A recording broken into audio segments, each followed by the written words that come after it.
បាទជំរាបសួរពុកម៉ែបងប្អូនទាំងអស់គ្នាថ្ងៃនេះយើងសូមនិយាយបន្ថែមអំពីត្រាក់ទ័រ John Deere កម្លាំង90សេសធ្វើការងារដោយអត់មានមនុស្សបើកកាលពីថ្ងៃមុន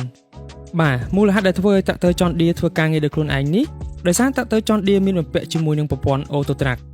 ប្រព័ន្ធ Auto Track នេះជួយធ្វើឲ្យត្រាក់ទ័របើកបរបានទិសដៅត្រង់ល្អដោយអ្នកបើកបរមិនចាំបាច់កាន់ដៃចង្កូតបញ្ជានៅពេលបំពេញការងារមិនថាការងារភ្ជួរការងារលើករងការងារវាយអង្គប់ឬការងារថែទាំដំណាំផ្សេងៗជាដើមបំពាក់ជាមួយនឹងប្រព័ន្ធ Auto Track ជួយឲ្យយើងចំណេញពេលវេលាធ្វើការងារកាត់បន្ថយការបើកបរត្រួតស៊ីគ្នានៃគន្លងចាស់សន្សំសំចៃប្រេងជាពិសេសនោះគឺការជួយកាត់បន្ថយភាពនឿយហត់ដល់អ្នកបើកបរកាន់តែអស្ចារ្យសូមបញ្ជាក់ថាជាទូទៅប្រព័ន្ធ Auto Track នេះគេច្រើនយកទៅបំពេញការងារជាមួយត្រាក់ទ័រ John Deere ប្រភេទ Cabin បាំងចិត្តដើម្បីការពារអេក្រង់ពីការប៉ះទង្គិចជាមួយទឹកភ្លៀងធូលីដីនៅកំឡុងពេលធ្វើការងារ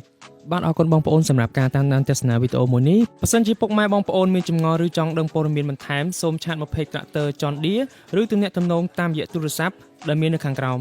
សូមជួយចុច like follow និង share ដើម្បីទទួលបានវីដេអូថ្មីៗជាបន្តទៀតសូមអរគុណ